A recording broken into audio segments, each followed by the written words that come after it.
I've had a couple of colleagues that have said I've worked 20 years to build a practice of people that I hate, and it's like, dude, what do you want to do that for? Yeah. It's like you want to work with people that are enjoyable to work with.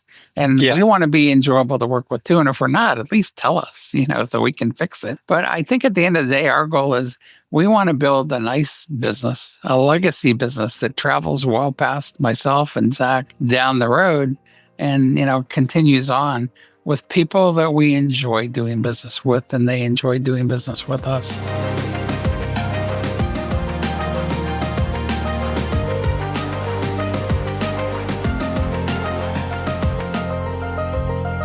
All right. Welcome to Modern Tax Pros. Really excited to be here with a father-son duo. I bought my original practice from my mom, so this brings me back quite a while, and we can have some great talks about how to try to force your dad into retirement at some point, as I did with my mom. But Zach and Tony are here with me. Why don't you guys do a quick intro of like your background and how you got involved, and tell me a little bit about the practice? Yeah, absolutely. My name's Zach Amatore. With me is my father, Tony Amatore. He's had this business. He started this business square one, 1985. So it's been around a lot longer than I have. 40 years ago, it got started up, and it was a tax preparation practice. He came right out of college, put it together. April 1st, 85. Did you start on your own, Tony? You just went straight out on your own on that one? Well, actually, I worked for a CPA out of college, and I was with him for 5 years, and he passed away. And it was ironic, because he would always tell me when we go to lunch, listen, all the tax stuff. I'm going to teach you how to run a business. And, he kept saying, I'm not going to be around forever. And it was like he had a premonition, I guess, because one day we got a call that he had passed, and he was young. Yeah. And at that point, I had a decision to make, and a couple of clients said, hey, go out on your own. We'll come with you.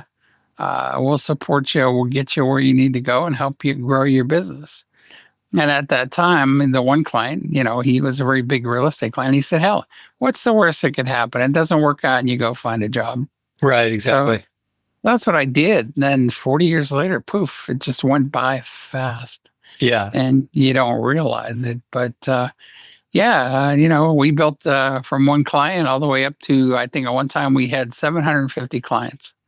And so with just me. And then we paddled along. And about 4 years ago, I decided to sell my practice to a colleague in Florida. Moved down to Florida and was kind of joined a small planning partnership in Wisconsin. And we were making some money and paddling along. Life was good.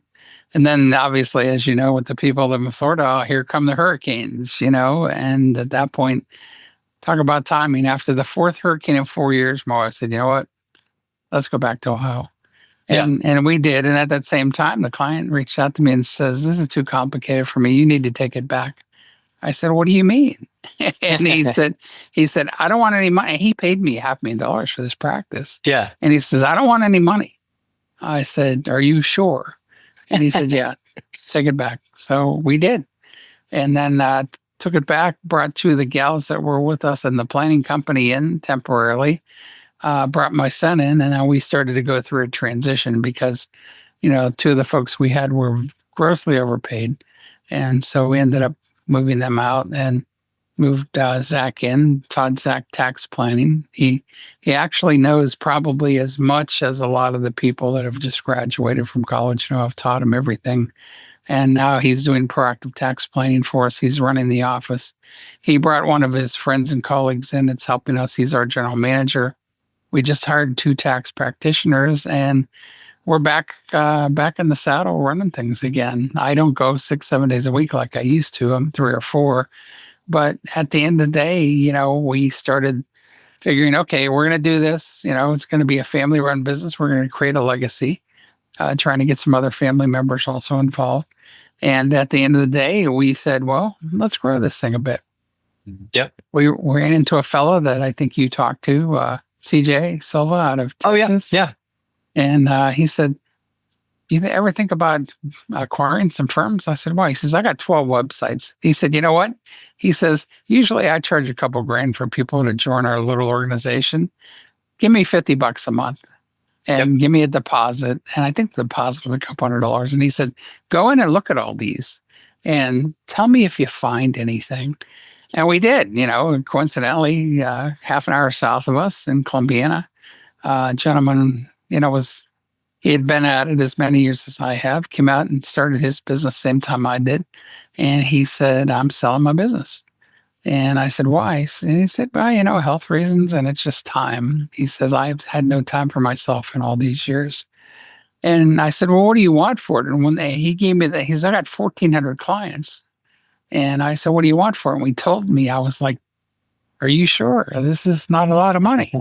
Yeah. And he says, I know. I just, want to get it into some good hands, and some people I know will take care of my folks. Yeah.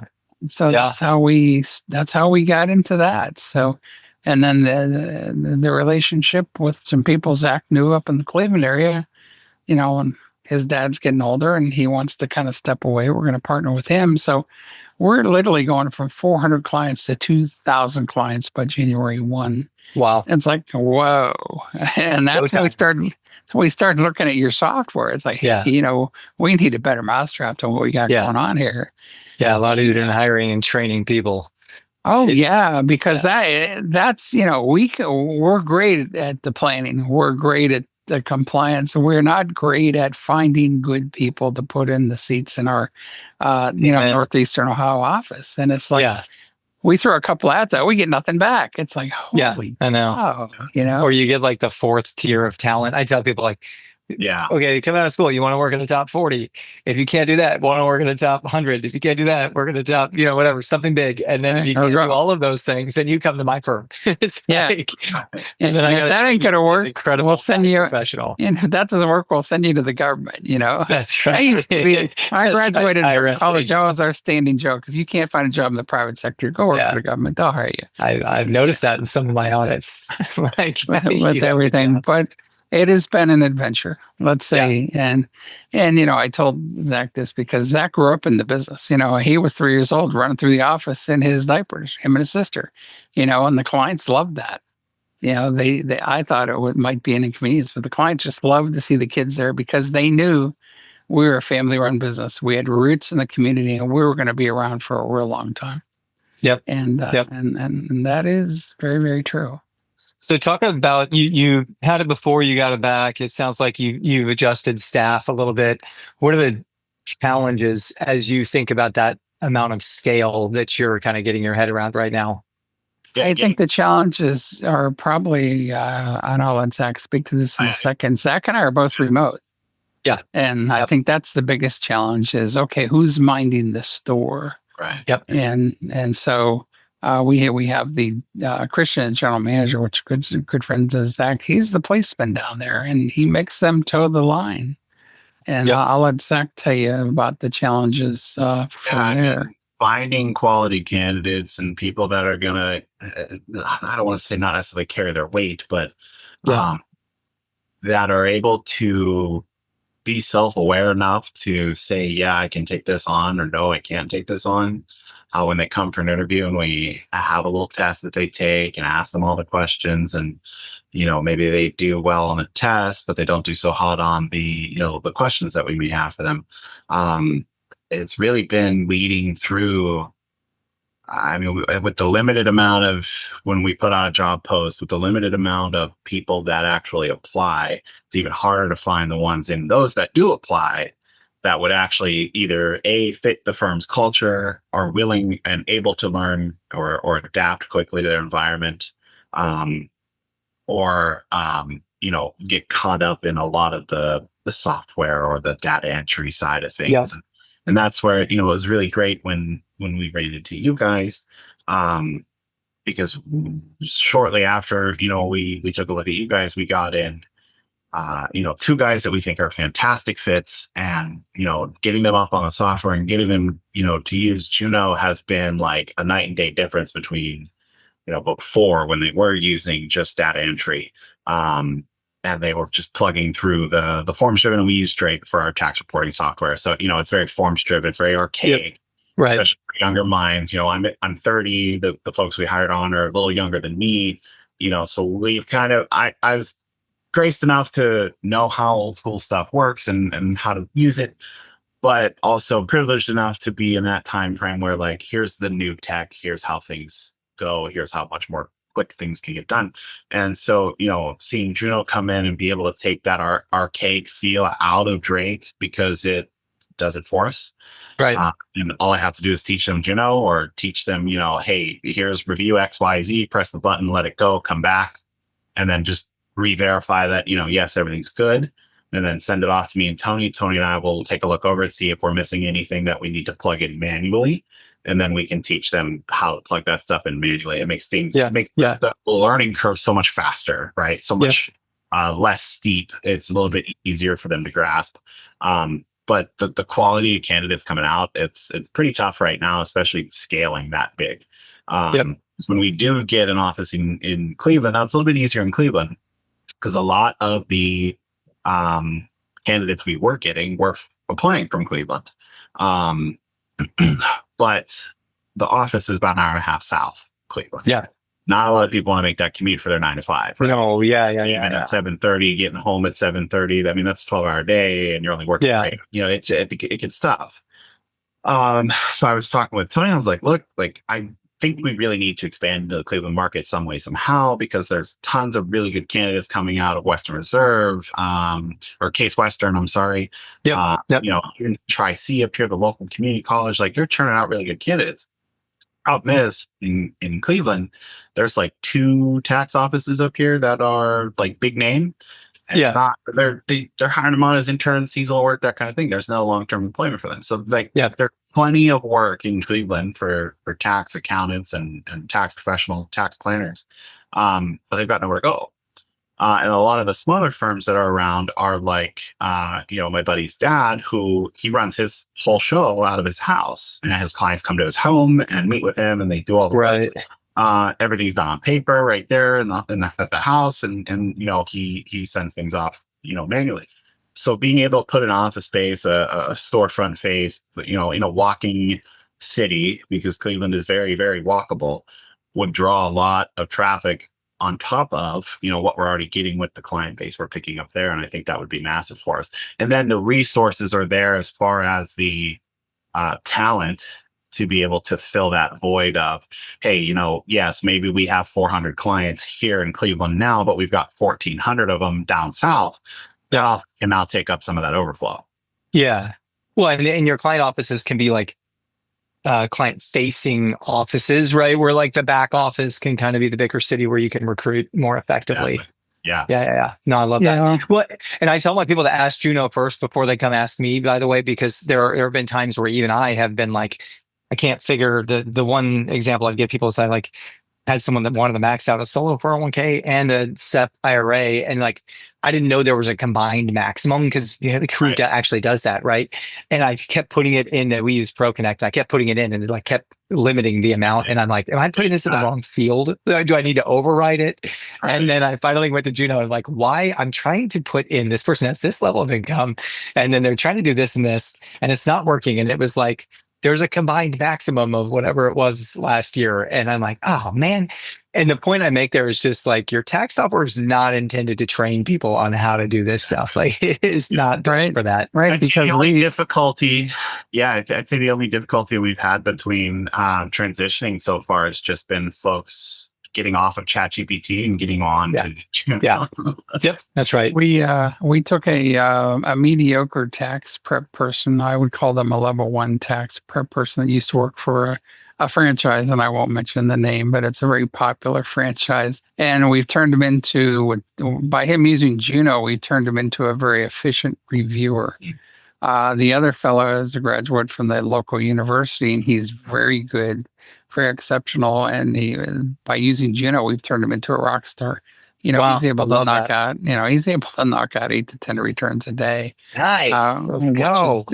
First year guy right out of college, got a little bit of experience, and he's really excited to eat this stuff up. So we've seen the benefits. And like you said, we're looking at an admin to where if we can get her to input Juno, we'll get it to the reviewer. We want all our people to be resourceful. And tax prep putting the right numbers in the right boxes is where Juno obviously shines, and it helps us tremendously. Yeah. I mean, I honestly started it because I realized I kept like not being able to hire good people, like everything you're describing. And then I thought, this isn't really like a great job. Like they're not getting paid a ton of money. We're asking them to work a ton of hours and they're not getting like, they can never make a mistake. And I was like, that's not awesome. That combination is like kind of a problem. We need to build better software here for these people. Right. So it's fun to hear that like people are performing better because of it. And we have a standing joke. I tell Zach, I said, Zach, ever since we've had Juno, he hasn't reported off. He hasn't called in sick. Yes. He doesn't take long lunch breaks. He's always on I'm putting this on the website, Tony. Just say it slowly. And yeah. Yep. And he's always there. He's always on call, which I love. I wish we could make an employee like that, Yeah, but, exactly. because we get the worst parts of their job. I mean, honestly, we may or may not ever achieve this, but I kind of thought like we could make this a better job for people. You know what I mean? Like not maybe for everybody, but like for hundreds or thousands of people. If they have a tool that just tells them what they're supposed to be doing and then takes away like the really crappy part of the job where you're triple checking, did I type in all these numbers correctly? Right. And I don't even know why I put anything in anywhere. I just know that this is the field where it goes. Instead of that, if you could at least like ask questions to the tool and then it does some of the stuff automatically, hopefully it makes it a better job for folks over time. And so we don't really tell clients that we're using AI. A few of the clients we've told think it's awesome. I mean, we were with a long-term client today and we said, we got a new employee and we told him his name is Juno. And he looked at us and I said, it's AI. He said, really? And he said, that's awesome. I said, we just check his work and he's pretty cool. He doesn't ask for raises or anything. It's just awesome. That's amazing. We don't I know we turned off that part of the AI system so far. He hasn't asked for a 401k. He doesn't ask for health insurance. Right. I mean, it's just vacation time. Yeah, it's a beautiful thing. Yeah. Okay. How do you think about serving clients? So like think as you go, especially to a couple thousand from, a few hundred where you can probably manage it more manually. How are you guys thinking about that client experience over the next couple of years? Like, how does it change?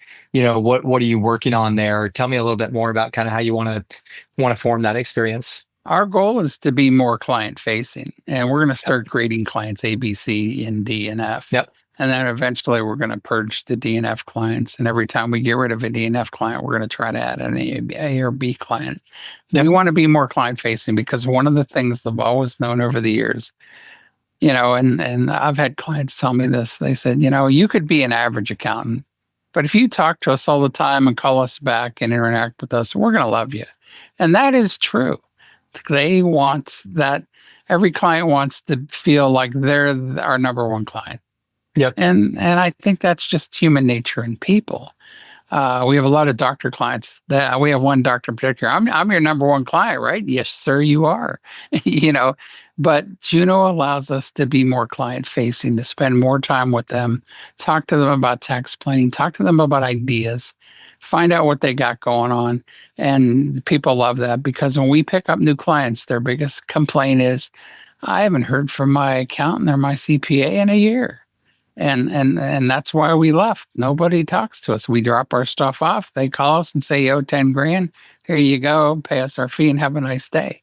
Clients, they do not like that. They want you to interact with them.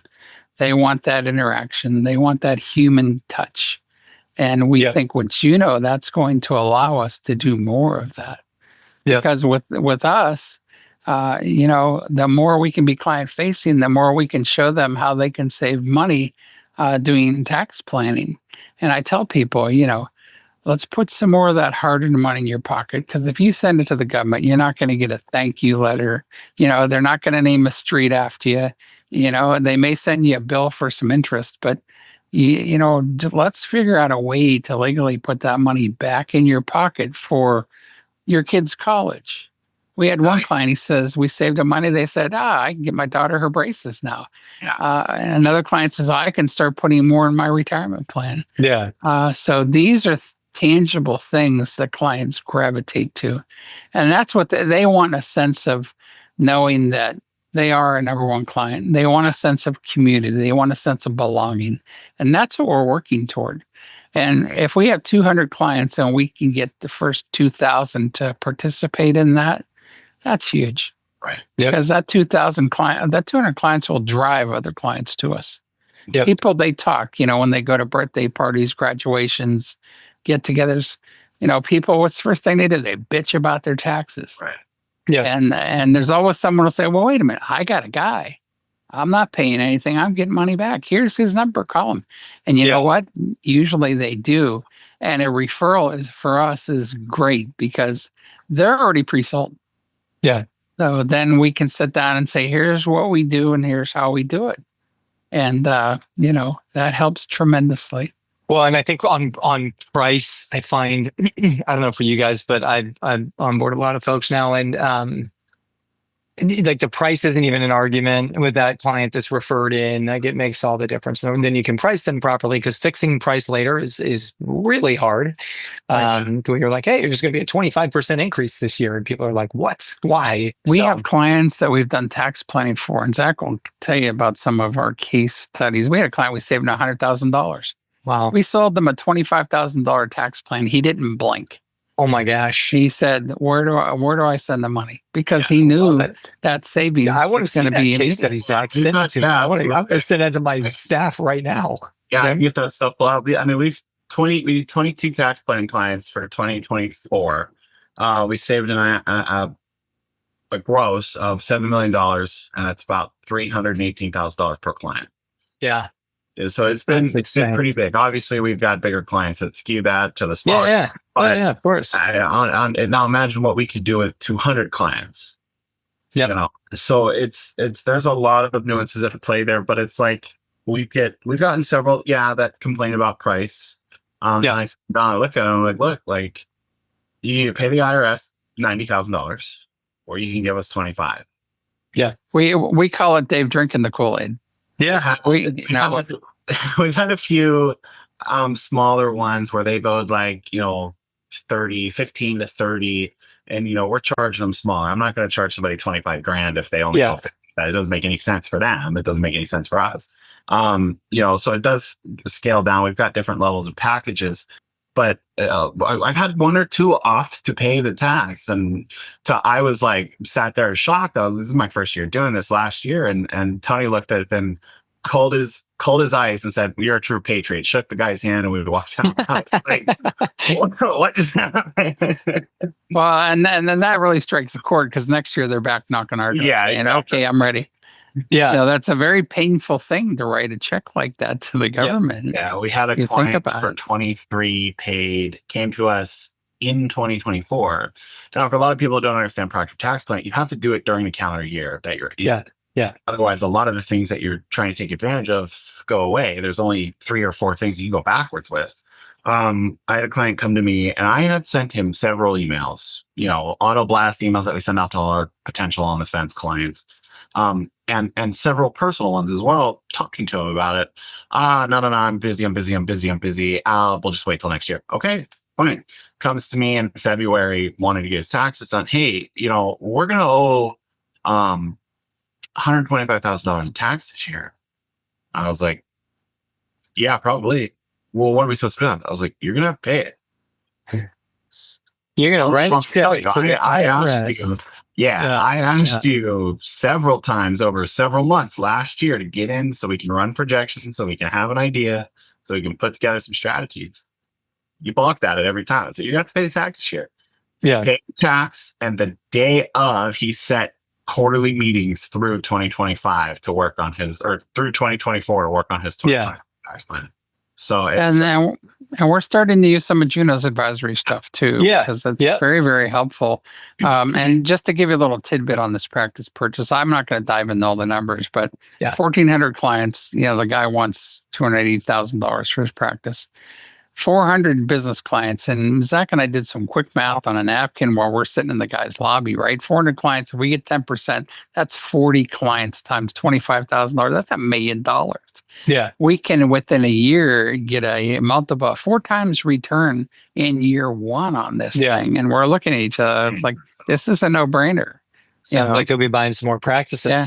Zach is saying, write the check, write the check. Yeah, exactly. That's right. Well, and it's a heck of a lot easier to do than advertise, right? Advertising, Facebook marketing, Google marketing, even. It's difficult. Yeah. It takes a long time. We tried that. That was painful. Yeah. Well, to be honest with you, I did it too. And I found the quality of clients was like terrible from my perspective. Yeah. People value shopping and hey, prove to me that you can save me. Look at last year's return, do some deep analysis. And then, by the way, okay, now I don't want to work with you. And I'm like, I just wasted 90 minutes of my time with you. We had a eye doctor out of New Jersey. And it was funny. We were on a call with him and he says, how do I know you guys are legit and for real? I started laughing. It's like, dude, I've been doing this for 40 years. Yeah. I think we get this far by hoodwinking the judge. I legitimately pulled up our Google profile and showed him the blue check mark. I was like, "So all people respond to blue check mark." It's like, here. It's like, do you want to come to our office? Here's the address. Yeah, right. How do people know you're legit? Yeah. That is funny. Yeah, and then talk about kind of what it sounds like. Obviously, moving more into the advisory stuff and being able to drive that deeper relationship with folks. Is that primarily where you'll go with this, especially as you onboard new clients? Like, how are you going to kind of manage that and try to drive that moving to advisory with all those folks? We're looking at creating two divisions. One's a compliance division. That's all the tax work. And one is an advisory division. And, we've got a nice little tier set up for that. We do have a current relationship with a person who's got killer planning software that we're currently using. And we're basically going to set them down and say, hey, we realize, the gentleman you've been working with for years, you put the right numbers in the right boxes. And that's awesome because that's what I used to do, until the light bulb went on. I realized my clients started saying, what else can we do? I owe this much money. How can you help us out? And we're going to say, we would like to at least show you some opportunities that you would have available to you as we acquire this gentleman's firm. Now, obviously, he's got to get on and endorse the heck out of us because that's going to be the glue. But then we're just going to set him down and say, you know what? Let's just look at this, see what you think, and then we'll go from there. Yeah. And it's a nice soft sell. It's not pushy. It's because we've learned over the years, if we don't get them in year one, we're going to get them in year two. They're going to come back because I was in most of these clients' chairs a couple of years ago. We had a great year. I had to write a 6-figure check. And, my hands started shaking and I'm looking at this saying, oh, we can't do this anymore. Yeah. And so I've been in the client's shoes and I know that it's a painful thing. And when that money's gone to the government, it's gone. Yeah. And irrespective of what side of the political fence you're on, a lot of people now are resonating with, what the hell is this government waste? What the hell is going on? Why are you sending $1 million over to Afghanistan or Africa? What the hell are you guys doing with our money? It should be staying. And a lot of the small business owners are big proponents of America First. They're huge proponents of America First. Let's take care of our own before we start trying to take care of the rest of the world. Right. And that's where the proactive tax planning resonates with people. Yeah, it really does. Because, boy, I knew once I wrote that big check, it was gone. I was never going to see it again. And I promised myself that would never, ever happen again. Yep. And so, I have Zach do my tax plan. And, he saved a boatload of money for us the last couple of years. Of course, for him, he's about doing your father's tax plan. Doctors are the worst patients. They really of course, he did. He saved me a lot of money. And, he realizes I'm probably the hardest person to work with on stuff like that. But it was a valuable lesson. Yeah. Yep. And okay. Talk a little bit about, like, as you do this, what do you think about work-life balance as you onboard this many clients this next year? How's that going to work for you guys? Zach's a big proponent of work-life balance. I'm very old school. I come from the 7 days a week, whatever it takes. Yeah. From many years ago. He's in a little, I guess it's his generation. I keep getting on him like, hey, let's go in the office and get this done. Oh, it'll wait till Monday. I'm going to leg off, So I'm learning a bit from him as we go. I've learned it's kind of a give take there situation with the father son dynamic. He's trying to impart everything on me that I can, but at the same time, like I was a kid when he was working late at the office. There were some nights where I didn't see my dad before I went to bed, or some baseball games that he missed that that I wanted him to be at, or whatever have you. And I absolutely appreciate him for doing the things that he did, because if he didn't and he wasn't doing those things, I wouldn't have the life that I turned out having. However, as he gets older, there's other things he's got to worry about, and his health is priority, right? Yep. And that's what clients need to understand. We are human beings too. I worked 10 years as a paramedic before I came to do this. So health is an absolute paramount priority.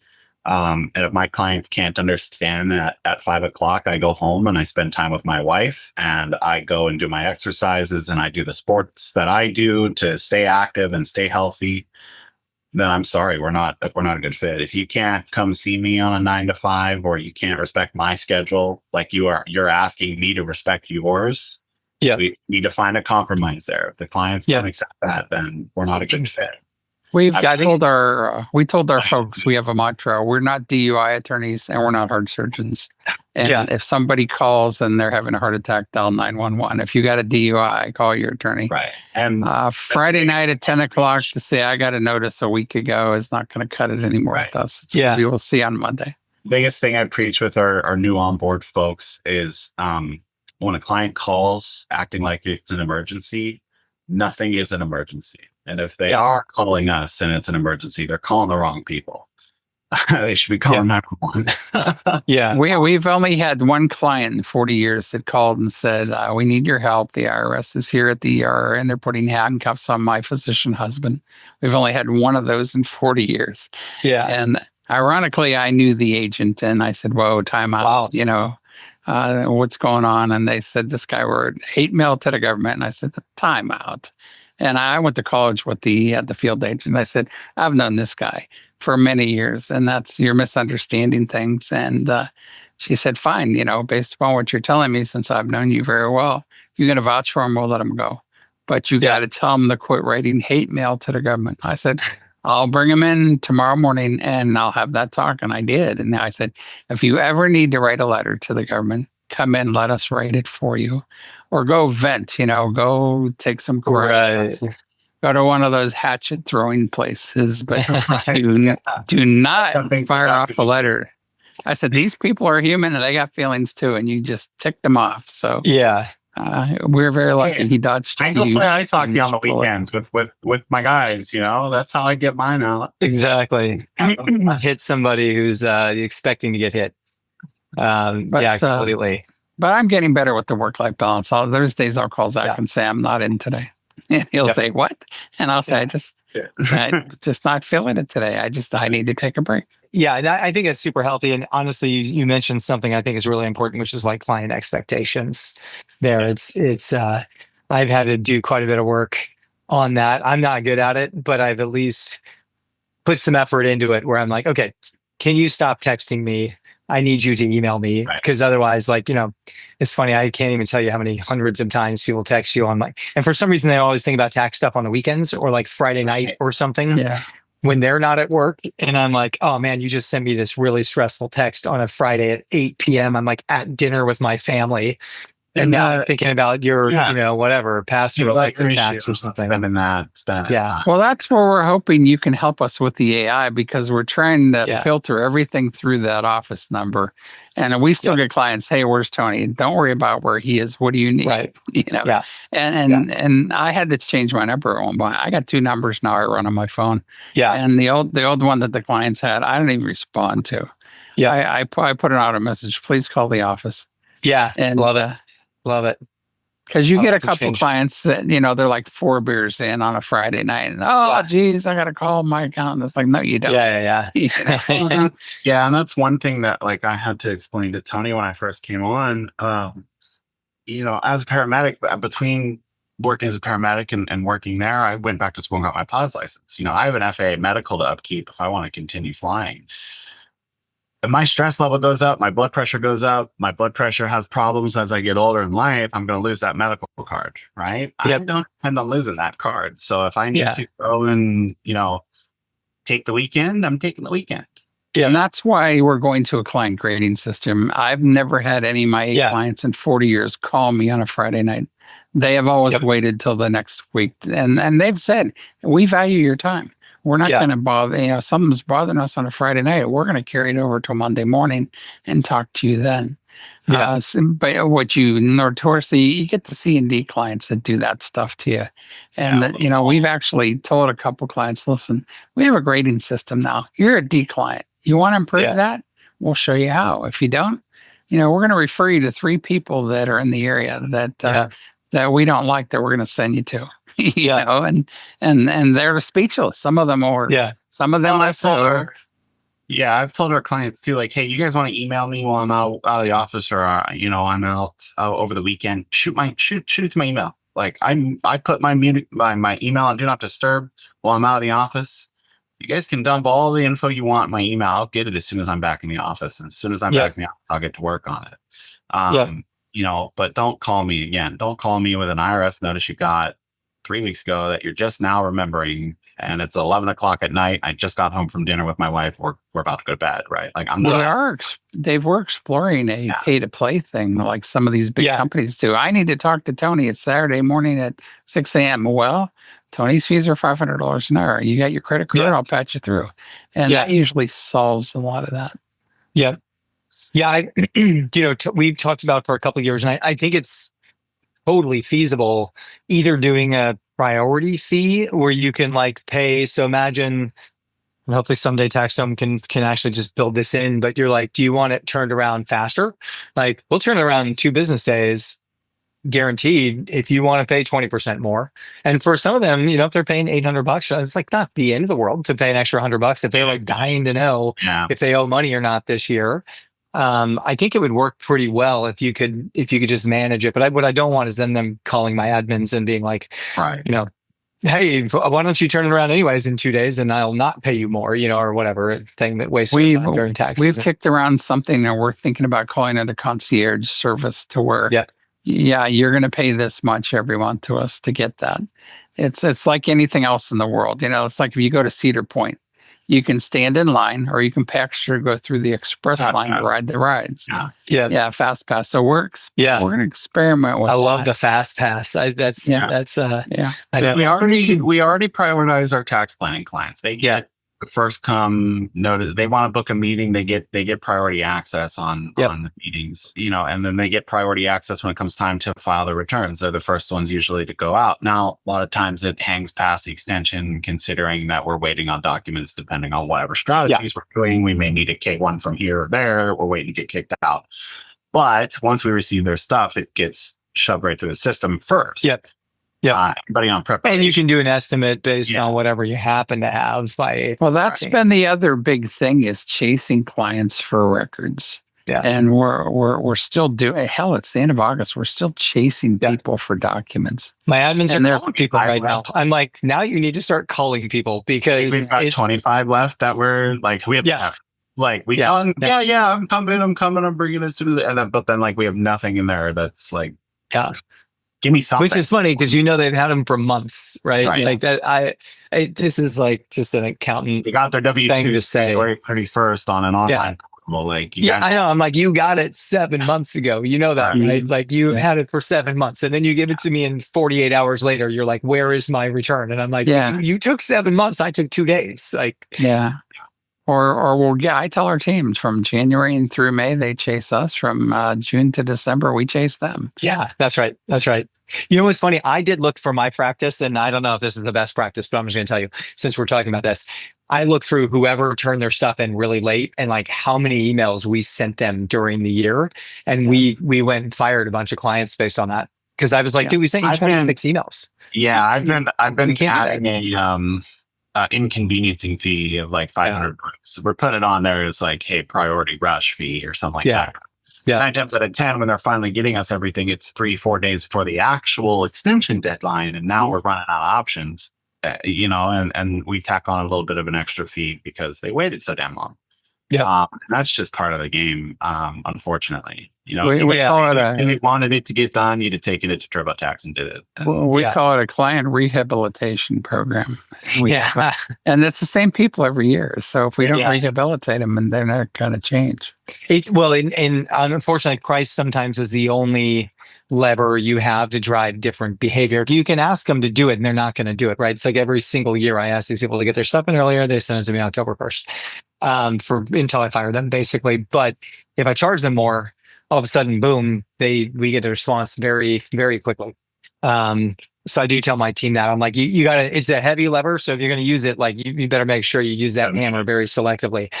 But that being said, like when you need to, price is the only lever we got to change behavior, basically. And on our team, the other thing our team tells us is, oh, this guy called me up. He cheated me up one side and down the other. And then he brings his stuff in and he's nice as pie. I said, that's the nature of people. Yeah. I said, that's, and I said, usually if I have to talk to him, I'll tell him, be nice to our staff. Yeah. If you can do nothing else, be nice, because that will go a long way to getting you what you want. Yeah. I said, if you keep being nasty and the call gets put up to me, then I have a decision to make. Do we work with you or do we get rid of you? And we don't want to get rid of you, but if you're not nice, we only want to work with people that are nice. We want to have a pleasant experience with people. If you're not nice, you're not staying. And I just hit him right between the eyes with that. Well, what do you mean? And so I have to give him an example and say, the next time you call, if you're not nice, you're going to get a call from me and I'm going to fire you. Yeah. And so we've had to have that conversation with some people. And I try to tell our team, depending on the quality of your clients. Yeah, I try to tell my team, listen, they're not really lashing out at you. They're frustrated because they got this scary letter from the IRS and they're nervous and they're scared. They don't know what to do. So don't take anything anybody says personal. I said, unless they're calling you bad names, and then we'll just get rid of them. So I said, it's an expectation thing. We have to set the rules and expectations, and they know, most of these folks know if they cross the line, they're going to hear from me. And they don't want to have that conversation. In most cases, they will call and apologize. So it's just a matter of setting expectations. Yep, absolutely. No, that's great. So so many consistent themes, right? In terms of picking the right clients and managing them, and setting expectations and getting out of the compliance work into advisory. Any other thoughts as you guys onboard these new firms and grow significantly? What else can you do basically to get through that seamlessly? Our goal is this, we want to build the practice that we can enjoy getting up every morning and dealing with nice people that we can deal with. I've had a couple of colleagues that have said, I've worked 20 years to build a practice of people that I hate, and it's like, dude, what do you want to do that for? It's like, you want to work with people that are enjoyable to work with. And we want to be enjoyable to work with too. And if we're not, at least tell us, so we can fix it. But I think at the end of the day, our goal is we want to build a nice business, a legacy business that travels well past myself and Zach down the road and, continues on with people that we enjoy doing business with, and they enjoy doing business with us. Because I told Zach a long time ago, if I get up in the morning and I don't feel like I'm enjoying going to work, I'm going to stop. Yeah. And that's important, because who wants to go to a job they hate? That's why we got into business for ourselves in the first place, because maybe we left a firm that wasn't our cup of tea, and we said, let's build the business that we're going to enjoy. Yeah. And it really is, we get a lot of personal pleasure from saving people a ton of money. Yeah. And we're not trying to fleece the government. We do it all legally. And no, completely. And we send them a beautiful PDF of a roadmap they can follow. And at the end of the day, we're hoping they appreciate us as much as we appreciate them. Yep. And if you can have fun while you're doing this, I'll do this until my last breath. Yeah. Nope. I think that's a great summation. And I completely agree with that. I think the quality of your life is dependent on those clients. And I acquired a small practice one time. A guy passed away, and he had the nicest clients I've ever seen. And I remember telling my staff, I'm like, we gotta do this. Like, these people are so kind, and they're just like, I really miss Ed. And I was like, we're in this fight with these clients. Sometimes because they're not great clients, and sometimes because we didn't set the right expectations, and sometimes because we're not good enough as accountants to, we set poor expectations and then we're always behind. And so we're slow to respond, or like sometimes it is our fault. But that being said, I was like, I just want to list like these guys. Like that would be so much better. They're all like, oh, don't worry about getting it back fast. I know you have a lot going on. Like you can, and I'm like, my clients never say that. And we had one person that told us this, which I've hung on to for a long time. And he looked at me and said, listen, my clients don't care how much I know until they know how much I care. Yeah, I said, and then things start to turn around for us. And I think you got to show clients caring, understanding, and compassion, so that they really know that you're there for them for the long haul. They don't care if you were the valedictorian in your class or whether you graduated 150th.